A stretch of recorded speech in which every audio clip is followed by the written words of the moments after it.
réew mu nekk ubbi na ay buntam ngir ñu am koom ñëw dugal fa seen alal waaye xanaa loolu dañ ciy jublu doomi réew ma mën a jariñu ci alal ji dugg ci réew ma waaye amul benn réew bu ubbi ay buntam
daanaka hôtesse bi nga xam ni day sañsewu rafet lool nekk ci rayon yi uniquement ngir wane ay produits sax moo leen di ëpp salaire mooy ëpp kiy jaay salaire yenn saa yi lu bon bon mu génn ci ak salaire u 80 000 francs te kat amulu ko benn njariñ lu dul ni maa ngi liggéey ci telle entreprise maa ngi sol tenue entreprise boobu maa ngi bubboo identification entreprise boobu te amoo benn protection amoo benn kaaraange amoo benn koom-koom bu la dikkee bàyyeekoo ci entreprise boobu suñu gouvernants yi toog di seetaan ñuy wax ay étranger di leen di wax ay investisseurs ñëw fii ci Sénégal di muuc suñu ay dereti doom fan nga mus a gisee kuy liggéey di am 15 millions par jour à la fin du mois ñu koy fay 60 000 francs fan nga mus a gisee kuy versé 6 millions jàpp 8 millions par jour à la fin du mois ñu koy fay 100 000 francs ba nag booleel ko ci laa wax benn contrat de mission fan nga gisee koo xam ni day liggéey di verser ay 10 millions par jour à la fin du mois ñu koy fay 60 000 fan nga gisee nit koo xam ni dafay sécuriser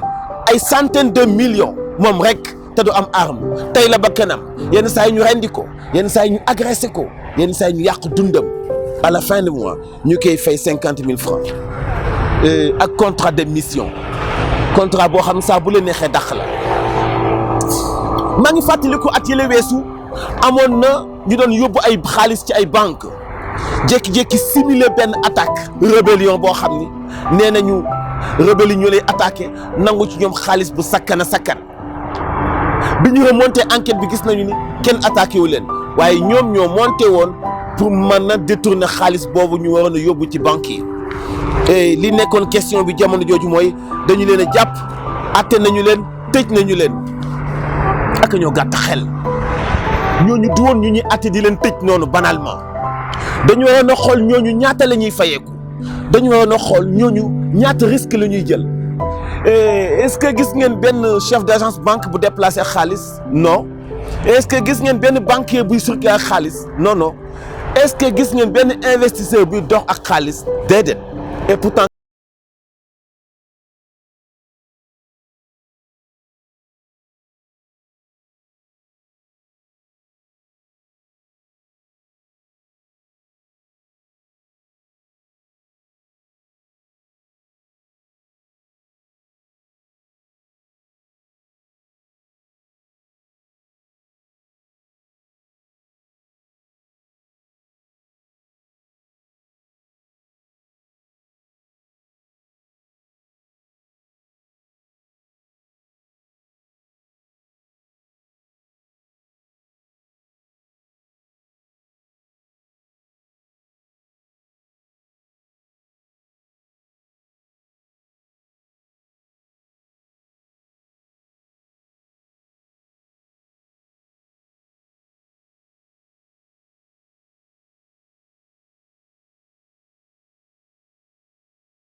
complicité ak nguur gi wi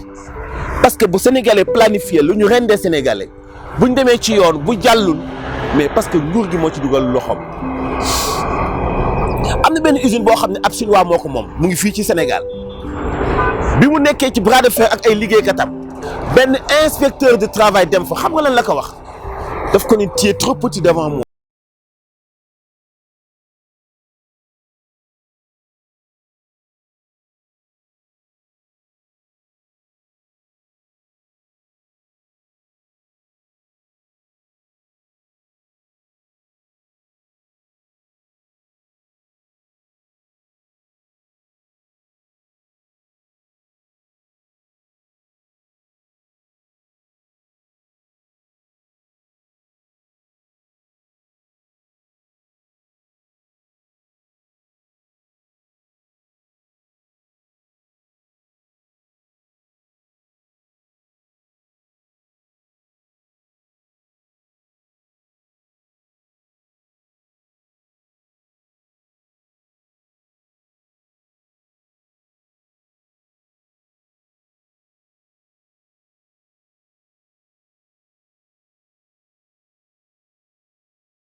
yéen rek yéen a mën a dagg googu buum abonné leen MMD Média di jot suñu ay vidéo man di joxe seen xalaat itam ci commentaire ñu bokk jooyandoo li ñu metti muy exploitation bi ñu exploité suñu ay doom di leen liggéeyloo guddeeg bëccëg di leen fay ay miettes yu motul njëgu ataaya jaa ngeen